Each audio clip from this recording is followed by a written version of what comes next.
صوبیہ نے جھنجھلائے سے انداز میں خود کو ان کی گرفت سے آزاد کرانا چاہا، لیکن اس کوشش نے اسے ان سے مزید قریب تر کر دیا، یہاں تک کہ وہ ان کے حلقے میں پھڑ پھڑا کر رہ گئی۔ وہ اس کی بے بسی پہ تھوڑا سا مسکرائے۔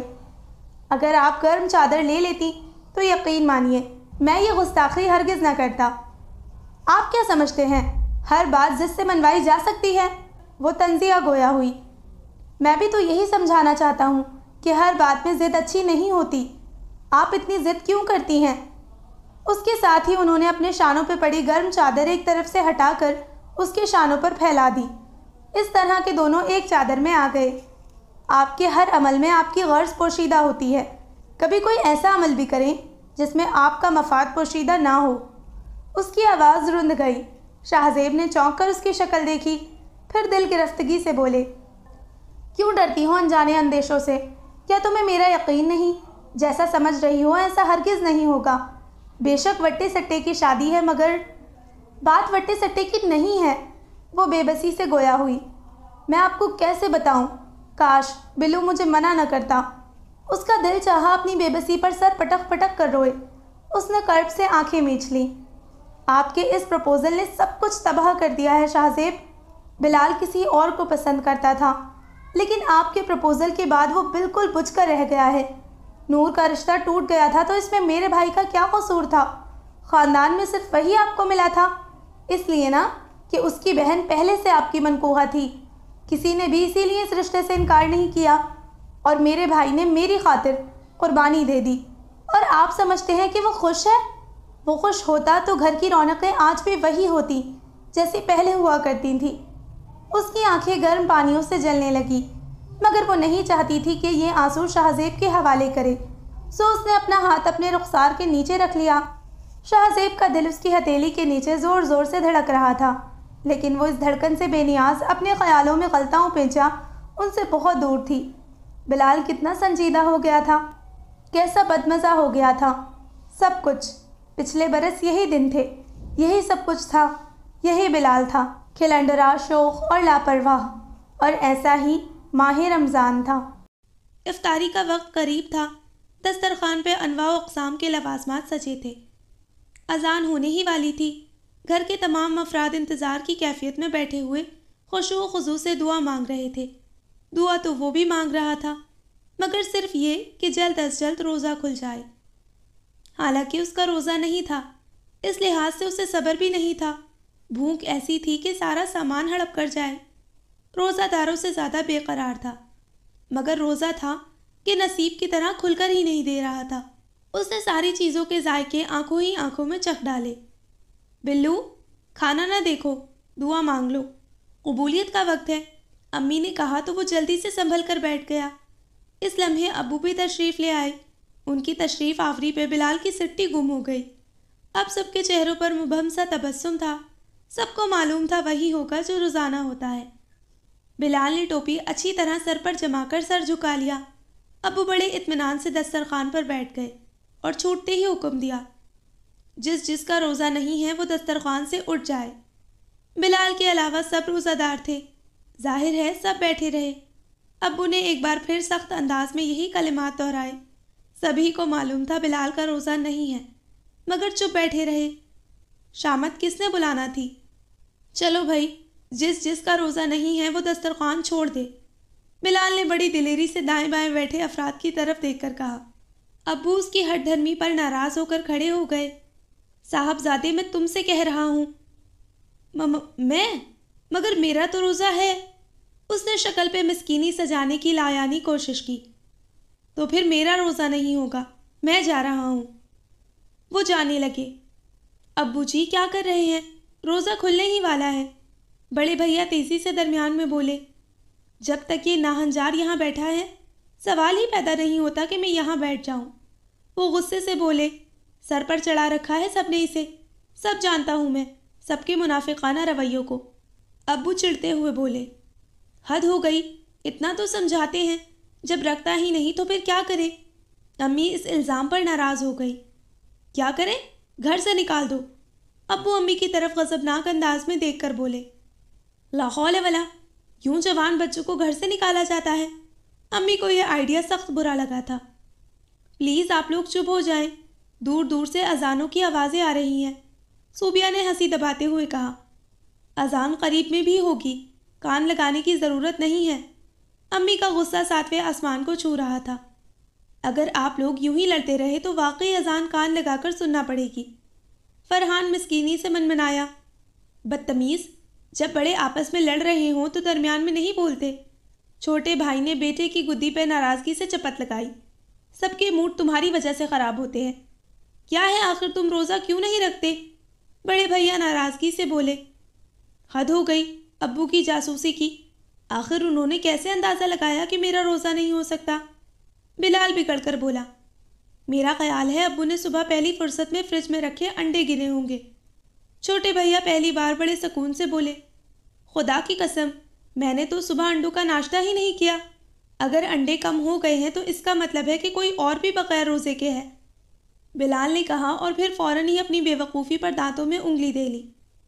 خوب، تم نے اعتراف کر ہی لیا کہ تم روزے سے نہیں ہو، چھوٹے بھیا نے ہنس کر کہا۔ باقی سب بھی مسکرا رہے تھے، لیکن ابو شدید غصے میں تھے۔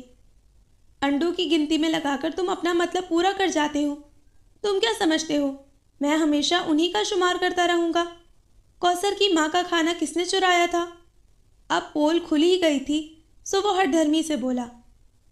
ہاں تو نوکروں کو بچا کچا کھانا اس وقت دیا جاتا ہے جب گھر کے افراد کھا لیں۔ اس گھر کا تو نظام ہی نرالا ہے۔ وہ کوثر کی ماں تو شاپر کے شاپر بھر کر لے جاتی ہے اور مجھے ایک وقت کھانا بھی نصیب نہیں ہوتا۔ سن رہی ہو اپنے نور چشم کی باتیں؟ آپ سنیں، میں تو روزہ کھول رہی ہوں، امی نے جل کر کہا۔ اتنے میں اذانوں کی آوازیں بلند ہونے لگی۔ انہوں نے کھجور منہ میں رکھ لیا۔ سب نے باری باری کھجوریں اٹھائیں۔ ابو جی آپ بھی روزہ کھول لیجئے۔ بڑے بھیا کھجور لے کر کھڑے ہو گئے۔ اپنے بھائی کا روزہ کھلواؤ، وہ بیچارے کا آج 21واں روزہ ہے، کہیں نقاہت سے مر نہ جائے۔ ابو کا غصہ کم نہیں ہو رہا تھا۔ آپ دیر نہ کریں، روزہ مکروہ ہو جائے گا۔ بڑے بھیا نے ایک بار پھر اصرار کیا۔ مجھے کھجور دے دو، میں گھر سے باہر جا کر کسی مسجد میں روزہ کھول لوں گا۔ تم بھی ضد پہ اپنے باپ پہ گئے ہو، یہ نہیں کہ یہاں سے چلے جاؤ۔ امی نے بلال کو غصے سے دیکھا۔ بلال نے ٹوپی سر پر سے کھینچی اور زمین پر پٹک دی۔ اس کے ساتھ ہی وہ اٹھ کھڑا ہوا اور دھم دھم سیڑھیاں چڑھتا اوپر چلا گیا۔ اس کے جانے کے بعد ابو جی اطمینان سے دسترخوان پر بیٹھ گئے۔ سب روزہ کھول رہے تھے اور اوپر سے اس طرح کی آوازیں آ رہی تھیں۔ روزہ آدمی کو صبر سکھاتا ہے، غصہ نہیں۔ سن لو ایمان والو، سن لو، آج ہی ثابت ہو گیا کہ ابو جی کو روزہ رکھ کر شدید غصہ آتا ہے، تبھی وہ مجھ سے لڑتے ہیں۔ آج جس قدر ذلیل کر کے مجھے دسترخوان سے اٹھایا گیا ہے، اس کی مثال پوری تاریخ میں نہیں ملتی۔ دیکھ لوں گا سب کو۔ وہ نیچے کی طرف منہ کر کے چلایا۔ خدا نے کہا ہے کسی کا پردہ فاش نہ کرو، کسی کا بھرم نہ کھولو، مگر یہ کیسے مسلمان ہیں؟ ہاں، کل میں بھی روزہ رکھوں گا اور دیکھ لوں گا سب کو۔ وہ مسحری پر لیٹ گیا۔ نیچے سے صوبیہ کی آواز آئی۔ اگر با آواز بلند سوچنے کا سلسلہ موقوف ہو گیا ہو تو نیچے آ جاؤ، ابو نماز پڑھنے چلے گئے ہیں، جنگی ہتھیار تازہ ہیں اور میدان دور تک خالی ہے۔ اعلان شاہی سننا تھا اور دوسرے ہی لمحے وہ نیچے تھا۔ آج وہ دسترخوان پہ اس طرح بیٹھا تھا، اگر کہیں اکبر بادشاہ اس کے انداز نشست کو دیکھ لیتا تو یقیناً اپنا سر پیٹ لیتا کہ اس نے اس انداز شاہی کو کیوں نہ اپنایا، حالانکہ اس کے پاس تو 9 رتن بھی تھے۔ آج اس نے روزہ رکھا تھا، ظاہر ہے کھانے بھی عالیشان قسم کے پکے تھے۔ سمیرہ اور حمیرہ اس کی فرمائش پوری کرتے کرتے تھک گئی تھیں۔ بلو، اگر تم معمول سے روزے رکھو تو ہمیں اتنی مشقت نہ کرنی پڑے۔ یہ میرا روزہ نہیں، ابو کا بویا ہوا بیج سمجھو، اس نے بے نیازی سے کہا۔ شرم کرو بلو، روزہ رکھ لیا ہے تو اب ثواب تو ضائع نہ کرو۔ امی قرآن پڑھ رہی تھی، سخت برہمی سے بولی۔ بھائی آج تو بہت خوشبوئیں اٹھ رہی ہیں۔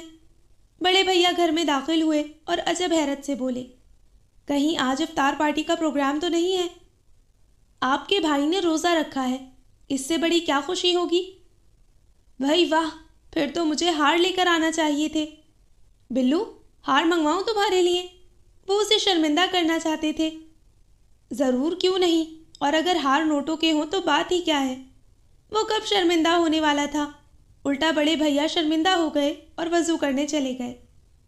جب تم چھوٹے سے تھے تب ہم نے تمہیں روزہ رکھوایا تھا، سب رشتہ دار آئے تھے اور تمہیں بہت سارے ہار ڈالے گئے تھے۔ وہ تولیے سے ہاتھ پونچھتے ہوئے دسترخوان پر آ گئے۔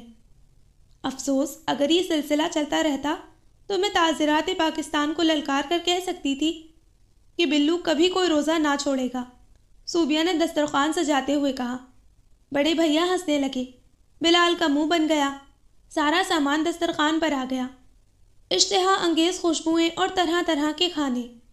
کل تو کوثر کی ماں کی عید ہو جائے گی، چھوٹے بھیا نے دسترخوان دیکھتے ہوئے کہا۔ میں چھوڑوں گا تو کوثر کی ماں کی عید ہوگی، بلال نے ندیدے پن کی انتہا کر دی۔ چاچو، کیا آپ یہ سب کچھ کھا لیں گے؟ تو اور کیا، سحری کے وقت کھایا ہی کیا تھا میں نے، صرف 2 ڈھکن۔ چھوٹی بھابھی کو دھچکا لگا۔ ماضی قریب میں انہوں نے اپنے جہیز کی 2 پتیلیاں نکالی تھیں۔ موصوف بریڈ کے سب سے اوپر اور نیچے والے سلائس کو ڈھکن کہتے ہیں، اس نے ہنستے ہوئے وضاحت کی۔ اس سے پہلے یہ ڈھکن کوثر کی ماں کھاتی رہی ہے۔ بلال نے مزید معلومات میں اضافہ کیا۔ حمیرہ کھل کر ہنس پڑی، باقی سب بھی ہنس رہے تھے۔ بہت باتیں ہو گئی ہیں، اٹھ کر وضو کر لو، روزہ کھلنے ہی والا ہے۔ امی دسترخوان پر آ گئی۔ بلال وضو کر کے آیا تو گھر کے تمام افراد جمع ہو چکے تھے، معاً ابو کے۔ ہاں، بلال کے اندر پھونک بھر گئی۔ حکمیہ بولا، جس کا روزہ نہیں ہے وہ دسترخوان سے اٹھ جائے۔ ابو نے دعائیہ ہاتھ اٹھائے ہوئے تھے، گھور کر بلال کی طرف دیکھا، پھر کہنے لگے، تمہارا کیا خیال ہے، کس کا روزہ نہیں ہو سکتا؟ وہ شان بے نیازی سے بیٹھتے ہوئے بولا، اگر میں نے انڈے گرے ہوتے تو کچھ کہتا بھی۔ آج اس کے ٹھاٹھ ہی اور تھے۔ گدھے اور شیر کی خوراک میں بڑا فرق ہوتا ہے۔ خاموشی سے بیٹھ جاؤ گدھے۔ بلال جزبز ہو گیا، پھر بدلہ لینے کی غرض سے بولا، کسی مسلمان کو گدھا کہنا ذرا سی بھی شرافت نہیں، اور وہ بھی ایک روزہ دار کو۔ توبہ توبہ، چونکہ آج میرا روزہ ہے، صبح ہی مولوی صاحب بتا رہے تھے، جب کوئی تم سے لڑنے لگے تو یہ کہہ کر چپ ہو جاؤ، میں روزے سے ہوں، اگلا خود ہی چپ ہو جائے گا۔ اگلا؟ باپ کو اگلا کہتا ہے؟ بدتمیز، ناہنجار، لگتا ہے تمہیں رائے وینڈ بھیجنا ہی پڑے گا۔ ابو غصے میں آ گئے تھے۔ یہ تہذیب سکھلانے کی کوئی نئی جگہ دریافت ہوئی ہے؟ وہ معصوم بنا، نئی جگہ نہیں ہے، آزمودہ جگہ ہے۔ ابو نے اسے سخت خشمگی نگاہوں سے دیکھا۔ تمہارا قبلہ بھی درست ہو جائے گا اور مسلمان کے بچے بن کر آؤ گے۔ مسلمان کا بچہ بننے کے لیے ضروری ہے باپ رائے ونڈ جائے، بچہ خود بخود مسلمان ہو جائے گا۔ ابو اس کی جرأت مندانہ بات پہ بلبلا اٹھے، کچھ کہنا ہی چاہتے تھے۔ امی درمیان میں جلدی سے بول پڑی، دعا مانگ لیجئے، روزہ افطار ہونے ہی والا ہے۔ ابا ہو، ہائے مر گیا مر گیا، وہ بستر پر پڑھا کرہا رہا تھا۔ بلو، ایک بات بتاؤ، جب تم روزہ کھول رہے تھے تو تمہارے دماغ میں کیا یہ خیال تھا کہ تم جتنا زیادہ کھاؤ گے اس سے تکلیف بجائے تمہیں ہونے کے ابو کو ہوگی؟ ہاں، شاید ایسا ہی کچھ تھا، اس نے اقبال جرم کیا۔ اب بھگتو، میرے باپ کے بارے میں برا سوچنے والے کا انجام ایسا ہی کچھ ہونا چاہیے تھا۔ صوبیہ اسے چائے دے کر کمرے سے باہر نکل گئی۔ موسم آیا ہے سردی کا، دور چلے نارنگی کا، باجی چھیل کے لاتی ہے، نمک لگا کر کھاتی ہے، جو دیکھے منہ میں پانی آئے، بچہ اپنا بھی جی للچائے۔ وہ بیٹھا ہوا موسمیاں کھا رہا تھا اور کوثر کی ماں چھلکے سمیٹ سمیٹ کر تنگ آ گئی تھی۔ پڑے رہنے دو کوثر کی اماں، کیوں پریشان ہوتی ہو، ایک بار میں ہی اٹھا لیتا۔ کوثر کی ماں دوسرے کاموں میں لگ گئی۔ اچانک اسے خیال آیا تو کہنے لگا، لو اور سن لو، کوئی نام نہ ملا، لے کر کوثر کی ماں ہی رکھ دیا۔ اس سے پہلے مجھے اندازہ نہیں تھا دنیا میں ناموں کا اتنا قحط بھی ہو سکتا ہے۔ 2 عورتوں کا ایک ہی نام اتنی پالیسی سے استعمال ہو رہا ہے کہ داد دینے کو جی کرتا ہے۔ ایک بات بتاؤ کوثر کی ماں، شادی سے پہلے لوگ تمہیں کیا کہتے تھے؟ کوثر کی ماں جھیپ گئی، شرماتے ہوئے بولی، بٹو۔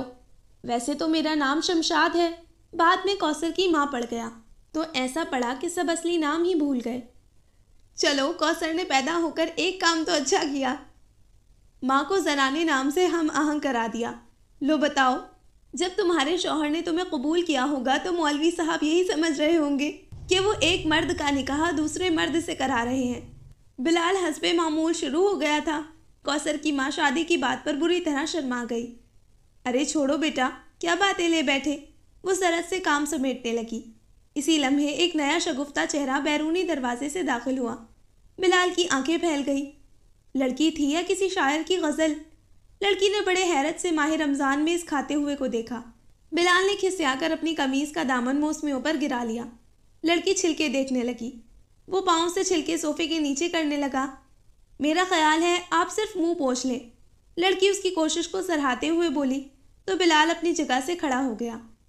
یہ افتخار ماموں کا گھر ہے تو افتخار کا گھر، ماموں آپ کے ہوں گے۔ وہ بڑبڑایا، پھر جلدی سے بولا، جی ہاں، افتخار ماموں ہے گھر پر؟ لڑکی نے ادھر ادھر دیکھ کر پوچھا۔ نہ جانے یہ ابو کی کون سی بھانجی ہے۔ بلال کو اپنی معلومات بہت محدود لگی۔ آئیے بیٹھیے۔ اس نے لڑکی کو بیٹھنے کا اشارہ کیا۔ لڑکی ٹھٹک کر رک گئی، پھر صوفے کے پاس پڑے چھلکے دیکھ کر بولی، آئی ایم سوری، چھلکے تازہ ہے۔ انسان اگر یہاں بیٹھ جائے تو واردات اس کے ہی گلے پڑ جائے گی۔ آپ مجھے ماموں کے کمرے میں پہنچا دیں۔ بلال کو لڑکی سے بے حد شرمندگی محسوس ہوئی۔ روزہ نہ رکھنے کی شرمندگی اس سے پہلے کبھی نہیں ہوئی تھی۔ ابو تو اس وقت آفس میں ہوتے ہیں۔ اچھا، لڑکی مایوس ہو گئی۔ اسی لمحے صوبیہ کمرے سے باہر نکل آئی۔ اسے دیکھ کر حیرت و خوشی سے اس کی آنکھیں پھیل گئی۔ ارے شرمین، تم؟ اگلے ہی لمحے دونوں ایک دوسرے سے لپٹ گئی۔ کب آئیں؟ صوبیہ نے اسے خوشی سے دیکھا۔ بس ابھی آئی ہوں، شرمین نے مسکراتے ہوئے بتایا۔ آؤ امی کے پاس چلیں، تم بلال سے تو مل ہی چکی ہوگی۔ شرمین نے بلال کی طرف دیکھا، پھر موسمیوں کے چھلکوں کی طرف۔ چلو پھر بھی تعارف کروا دیتی ہوں، یہ بلال ہے، مجھ سے بڑا اور سب سے چھوٹا۔ اور بلال، یہ ہے شرمین۔ اوہو بھائی، ابو کی لاہور والی کزن زرینہ پھپھو، انہی کی بیٹی ہے یہ۔ اس سے پہلے انگلینڈ میں ہوتی تھی، بڑے عرصے کے بعد پاکستان آئی ہے۔ آؤ شرمین، امی کے پاس چلیں۔ دونوں چھپاک سے اندر چلی گئیں۔ بڑے صحیح وقت پر پاکستان آئی ہیں محترمہ۔ بلال کے ہونٹوں پر میٹھی سی مسکراہٹ سج گئی۔ جب سے شرمین یہاں آئی ہے، بلال نے تو باقاعدہ روزے رکھنے شروع کر دیے ہیں۔ چلو، اسے کسی کی تو شرم آئی۔ لو بھلا دیکھو اسے، خدا سے شرم نہیں آئی اور لڑکی سے آ گئی۔ خدا کرے یہ شرم دائمی ہو، عارضی نہ ہو۔ امی اور حمیرہ بھابھی آپس میں باتیں کر رہی تھیں۔ صوبیہ اور شرمین قریب ہی بیٹھی پکوڑوں کا آمیزہ تیار کر رہی تھیں۔ کیا بلال واقعی روزے نہیں رکھتا؟ شرمین نے حیرت سے پوچھا۔ رکھتا ہے مگر کبھی کبھی۔ کبھی کبھی؟ شرمین نے صوبیہ کی طرف دیکھا۔ وہ بھی اس لیے تاکہ ابو دسترخوان سے اسے ذلیل کر کے نہ اٹھا سکے، اور 29-30 کا روزہ اس لیے رکھتا ہے تاکہ عید والے دن اس کے منہ پہ کچھ نور آ جائے۔ بہت حیرت کی بات ہے، ماموں کچھ نہیں کہتے اسے؟ جب سے تم آئی ہو یہ کہنی سنی تب سے بند ہوئی ہے، ورنہ ہمارے یہاں رمضان میں 2 چیزیں تو بہت اہم ہیں، بلال کا روزے نہ رکھنا اور ابو کی بلال سے لڑائی۔ اچھا تم یہ بتاؤ، آج تم نے کچھ کام کیا بھی ہے یا آج بھی یوں ہی گھوم پھر کر آ گئی؟ نہیں، کچھ عمارتیں نوٹ کی ہیں، لوکیشن بھی اچھی ہے، 2-3 درباروں کو بھی سلیکٹ کیا ہے، خاص طور پر شاہ رکن عالم کو۔ اس بارے میں بلال بتا رہا تھا کہ یہاں بدھ کے روز دال تقسیم ہوتی ہے، دیکھنے کا منظر ہوتا ہے۔ کہہ رہا تھا کہ وہ دال قطعی پسند نہیں کرتا، لیکن یہاں کی دال کھانے کا مزہ ہی اور ہے۔ ایسے پری چہرہ دکھائی دیتے ہیں کہ دال بھی مرغ مسلم بن جاتی ہے۔ بکواس کرتا ہے وہ۔ صوبیہ بلال کی فطرت سے واقف تھی، بات کاٹ کر بولی، اور کہاں کہاں گئی؟ ہمارا ملتان پسند بھی آیا یا نہیں؟ شہر تمہارا بہت اچھا ہے، خاصا تاریخی اور صوفیانہ۔ اس کے 6 دروازے تو مجھے بہت ہی اچھے لگے ہیں، لیکن مسئلہ یہ ہے کہ وہاں پبلک بہت ہوتی ہے، کچھ بھی شوٹ نہیں ہو سکتا۔ ہاں یہ تو ہے، تاریخی ہونے کے باوجود یہ شہر اتنا بڑا نہیں ہے۔ صوبیہ نے اس کی ہاں میں ہاں ملائی۔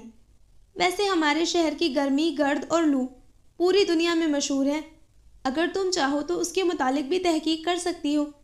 شرمین ہنسنے لگی۔ کروں گی، پہلے دروازوں پہ تو کر لوں۔ اس نے ہنس کر کہا، پھر دھیان آیا تو بولی، اچھا ایک بات بتاؤ، یہ محمد بن قاسم کون سے دروازے سے شہر میں داخل ہوا تھا؟ شاید ہمارے غسل خانے کے دروازے سے۔ بلال اچانک پیچھے سے نمودار ہوا تو دونوں چونک پڑی۔ شرمین نے حیرت سے اس کی شکل دیکھی۔ کیا مطلب؟ مطلب یہ کہ دروازہ انتہائی خستہ اور پرانا ہے، اس کے قدیم ہونے کے آثار یہ بتاتے ہیں کہ یہ ضرور محمد بن قاسم کے زمانے کا ہی ہو سکتا ہے۔ پھر یہ کہ اس کا ہینڈل شروع سے ہی ٹوٹا ہوا ہے، مجھے شک ہی نہیں 100% یقین بھی ہے یہ ہینڈل راجہ داہری توڑ گیا ہوگا، بڑی توڑ پھوڑ کی ہے تاریخ میں اس نے، اور پھر سنا ہے وہ محمد بن قاسم کے پیچھے پیچھے ہی تو آیا تھا۔ کیوں صوبیہ؟ صوبیہ ہنس پڑی جبکہ شرمین حیرت سے دونوں بہن بھائیوں کی شکل دیکھ رہی تھی۔ رات کا نہ جانے کون سا پہر تھا جب شرمین کی آنکھ کھلی۔ کوئی آہستہ آہستہ حبیب حبیب کہہ کر پکار رہا تھا۔ شرمین اٹھ بیٹھی، ساتھ ہی جھنجھوڑ کر صوبیہ کو بھی اٹھا دیا۔ صوبیہ ہوش میں آئی تو سمجھ گئی یہ بلال ہے۔ اس نے وقت دیکھا، 1:30 بج رہا تھا۔ وہ جھنجھلاہٹ و بیزاری سے اٹھی۔ حبیب، بلال نے پھر آواز دی۔ آ رہی ہوں نالائق۔ وہ جوتیاں تلاش کرنے لگی۔ اس کا مطلب ہے ہمارے کمرے میں کوئی حبیب بھی سو رہا تھا۔ صوبیہ باہر نکلی تو شرمین نے اٹھ کر لائٹ آن کر دی اور لگی حبیب کو تلاشنے۔ صوبیہ باہر سے آئی تو شرمین سخت غصے میں تھی۔ یہ حبیب کون ہے اور ہمارے کمرے میں کیا کر رہا تھا؟ لا حول ولا، اگر مجھے پتا ہوتا کہ ہمارے کمرے میں کوئی حبیب بھی سوتا ہے تو میں قطعی… صوبیہ ابھی تک تو نیند میں ہی تھی، لیکن اس کی بات سن کر ایک دم تر و تازہ ہو گئی اور لگی بے تحاشا ہنسنے۔ بے وقوف، بلال مجھے حبیب کہتا ہے۔ پھر تکیہ درست کر کے لیٹتے ہوئے بولی، رات دیر سے آنے کی وجہ سے وہ ابو کے ڈر سے ڈور بیل نہیں بجاتا۔ میرا کمرہ چونکہ گلی سے ملتا ہے اس لیے وہ کھڑکی بجا دیتا ہے یا پھر آواز دے دیتا ہے، تو اسے چاہیے کہ وہ تمہارا نام لے۔ شرمین نے چڑھ کر کہا، اگر ایک روز بھی اس نے مجھے میرے نام سے پکار لیا تو سمجھ لو اگلے روز محلے کے تمام لڑکے مجھے پکار رہے ہوں گے۔ میرا نام کیا معلوم ہو گیا، گویا سبھی میرے مالک بن جائیں گے۔ پھر پتہ ہے کیا ہوگا، ابو کسی کے ساتھ بھی مجھے چلتا کر دیں گے۔ اس قدر فیصلہ کن طبیعت ہے ان کی۔ اس کے ساتھ ہی صوبیہ نے اپنا منہ پھر کمبل میں ڈال لیا۔ شرمین عجب حیرت انگیز کیفیت میں اس کی طرف دیکھ رہی تھی۔ اگلے روز وہ بلال کے سر تھی۔ ایک بات بتائیے بلال صاحب، مردانہ نام تو اور بھی بہت سارے ہیں، پھر آپ نے حبیب کا ہی کیوں انتخاب کیا؟ بلال اس کی بات پر ہنس پڑا، پائپ لان میں چھوڑ کر بولا، اے کم عقل اور نافہم خاتون، آپ کا سوال اچھا ہے، بشرطے کہ آپ نے اپنے ہی سوال پہ خود غور کر لیا ہوتا۔ حبیب عربی میں دوست کو کہتے ہیں، انڈرسٹینڈ؟ بلال کا انداز سراسر شرمندہ کرنے والا تھا، لیکن وہ شرمندہ نہیں ہوئی اور حاضر دماغی کا مظاہرہ کرتے ہوئے بولی، عربی میں دوست کو مصطفیٰ بھی تو کہتے ہیں۔ بلال چپ ہو گیا۔ شرمین نے سمجھا وہ اسے لاجواب کرنے میں کامیاب ہو گئی ہے، لیکن تھوڑی ہی دیر کے بعد بلال بڑی سنجیدگی اور رنجیدگی سے بولا، بہت سال پہلے میں نے ایک بلی پالی تھی۔ بلی کو پالنے سے یہ فائدہ ہوتا ہے کہ وہ خود بخود پل جاتی ہے۔ میرا مطلب ہے اور جانوروں کی طرح اس کی خوراک کی دیکھ بھال و حفاظت نہیں کرنا پڑتی۔ ایک بار اسے قصاب کی دکان دکھا دو اور بس پھر وہ اپنے پروٹین خود ہی پوری کر لیتی ہے۔ میں نے بھی ایسا ہی کیا۔ میری بلی چونکہ خوش خوراک اور اعلیٰ ذوق کی حامل تھی، چچڑوں کے بجائے اچھا گوشت کھاتی تھی۔ قصاب نے مجھے شکایت بھیج دی۔ میں نے بلی کو سمجھایا اچھی خوراک نہ کھائے، اس کی نسل پہ حرف آتا ہے، مگر وہ نہ مانی۔ ضد میں تو وہ بالکل ابو پر گئی تھی۔ ایک روز میں سو کر اٹھا تو صبح سویرے گھر کے بیرونی دروازے پر بلی کا مردہ وجود لٹکا ہوا تھا، ساتھ میں ایک عدد رقعہ بھی تھا۔ گو کے دل میں تاب نہ تھی، لیکن پھر بھی رقعہ کھول کر پڑھا۔ لکھا تھا، جتنا گوشت یہ بلی کھا چکی ہے اس کا بل ادا کر دو، ورنہ تمہارا انجام بھی ایسا ہی ہوگا۔ شرمین نے بلال کی شکل دیکھی جو بے حد افسردہ شکل بنا کر بیٹھا تھا۔ ہم بات کیا کر رہے تھے اور آپ کہاں لے گئے؟ میں نے آپ سے پوچھا تھا دوست کو مصطفیٰ بھی تو کہتے ہیں، اور آپ مجھے بلی چچڑوں کی داستان سنانے لگے۔ وہ جھنجھلائی۔ اگر دوست کو مصطفیٰ کہتے ہوتے تو وہ قصاب کبھی میری بلی کو یوں سر عام پھانسی نہ چڑھاتا، اس لیے کہ اس کا نام بھی مصطفیٰ تھا۔ بلال بے حد جذباتی ہو کر بولا تو شرمین نے اپنا سر پیٹ لیا۔ کیا مصطفیٰ کے لغوی معنی سمجھانے کے لیے آپ یہ قصہ ہمیشہ دہراتے ہیں؟ بلال شرمندہ سا ہو گیا، حالانکہ شرمندگی اور وہ دو متضاد چیزیں تھیں۔ صوبیہ اندر سے نمودار ہوئی اور ان کے پاس برآمدے کی سیڑھیوں پر بیٹھتے ہوئے بولی، بلو آج تم ہمیں بازار لے کر چلو گے۔ وہ کیوں؟ بلال نے ابرو اچکا کر حیرت سے صوبیہ کو دیکھا۔ اس لیے کہ عید آنے میں صرف 2 دن باقی ہیں۔ وہ مزے سے بولی، تو کیا تم اسٹیشن پر عید کو ریسیو کرنے جاؤ گی؟ اوہو بلو، میں نے ابھی تک چوڑیاں بھی نہیں خریدی، مہندی بھی نہیں لی۔ وہ ٹھنک کر بولی، سکون سے بیٹھو، تمہارے سسرال سے آنے ہی والی ہے تمہاری عیدی۔ بلال نے دامن چھڑایا، خاطر جمع رکھو، اس بار وہاں سے عیدی نہیں آئے گی کیونکہ ان کی خالہ کا انتقال ہو گیا ہے، ہو سکتا ہے وہ لوگ اس بار عید نہ منائیں۔ صوبیہ افسردگی سے بولی، صدقے جاؤں تمہاری دور اندیشی کے۔ بائی دا وے یہ افسردگی عیدی نہ آنے کی ہے یا خالہ کی وفات کی؟ بکو مت، اب تم ہمیں لے کر چل رہے ہو نا؟ وہ اٹھلائی۔ عید کے تصور سے وہ ایکسائٹڈ ہو رہی تھی۔ یہ ہم سے کیا مراد ہے تمہاری؟ بلال کو خطرے کی بو محسوس ہونے لگی۔ میں، شرمین، حمیرہ اور سمیرہ بھابی، اور بس میری محلے کی 2-3 سہیلیاں۔ واٹ؟ بلال چکرا گیا، پھر غصے میں اس کی نقل اتار کر بولا، اور بس میری محلے کی 2-3 سہیلیاں بھی کس خوشی میں چل رہی ہیں آپ کے ساتھ؟ کیا ان کے سسرالوں میں بھی انتقال ہو گئے ہیں ان کی خالہ ساسوں کے؟ بلو پلیز دیکھو، اب تو میں نے ان سے کہہ بھی دیا ہے، وہ منت بھرے انداز میں بولی۔ بلال نے کنکھیوں سے شرمین کی طرف دیکھا جو شوق سے ان کی طرف دیکھ رہی تھی۔ اچھا ٹھیک ہے، مگر دیکھو زیادہ دیر نہ کرنا، جو پسند آئے لیتی جانا۔ ہائے بلو، تم واقعی اتنے اچھے ہو یا آج ہی اتنے اچھے لگ رہے ہو؟ صوبیہ اپنے منصوبے کی کامیابی پر پاگل ہونے کو تھی۔ حسن مارکیٹ، پھر شریف پلازا اور اب کینٹ کے بازاروں میں خواتین کے ساتھ شاپنگ کرتے ہوئے بلال کو پسینہ آنے لگا تھا۔ چوڑی بازار میں کتنا رش تھا۔ بلال نے گھبراہٹ سے خواتین کے شوق و ولولے کو دیکھتے ہوئے سوچا، ایسا لگتا ہے جیسے شاہ رکن عالم پہ دال بٹ رہی ہو۔ خواتین بھکاریوں کی طرح چوڑیوں پہ ٹوٹی پڑی ہیں۔ کوئی 10ویں بار اس نے صوبیہ کو ہوش دلانے کی کوشش کی اور آنکھوں ہی آنکھوں میں تنبیہ کی کہ وہ صرف چوڑیوں کی ادائیگی کرے اور کسی چیز کی نہیں، مگر صوبیہ کو اس کی پرواہ ہی کہاں تھی۔ چوڑی بازار سے فارغ ہو کر وہ پرنس ڈپارٹمنٹل اسٹور کی طرف بڑھ گئی۔ بلال تیزی سے اس کی طرف لپکا۔ بدتمیز لڑکی، میں تمہاری سب سازش سمجھ گیا ہوں۔ تم اپنی سہیلیوں کو میری جیب سے فارغ کرنا چاہتی ہو۔ اس بار میں نے اتنے مہنگے کپڑے بنا لیے ہیں کہ اب امی مجھے 1 پیسہ بھی دینے کو تیار نہیں ہے۔ اب تمہیں تو پتہ ہی ہے، سہیلیوں کو ہر سال عید کا تحفہ نہ دیا جائے تو دوستی کے رشتے پر حرف آ جاتا ہے۔ دوستی کی روایت بھی تو برقرار رکھنی ہے۔ بلال نے خون آشام نگاہوں سے صوبیہ کی طرف دیکھا جو مزے سے دھڑا دھڑ جولری پسند کر رہی تھی۔ مان شرمین بھی ادھر آ گئی۔ بلال مٹھیاں بھیج کر رہ گیا۔ مجھے معلوم تھا شرمین کی موجودگی میں تم مجھے کبھی مایوس نہیں کرو گے۔ ایمان سے یہ عید مجھے ہمیشہ یاد رہے گی۔ ہینگ لگی نہ پھٹکری اور رنگ بھی چوکھا آیا۔ شکریہ، وہ آہستگی سے بڑبڑاتے ہوئے بلال کے پاس سے گزر گئی۔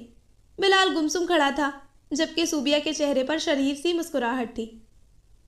2 دن سے وہ سخت اداس تھا۔ آج وہ اپنے کمرے میں بیٹھا تھا اور خفیہ حساب کتاب کر رہا تھا۔ تھوڑی دیر کے بعد اس نے سارے بل اور پیسے پھینک دیے۔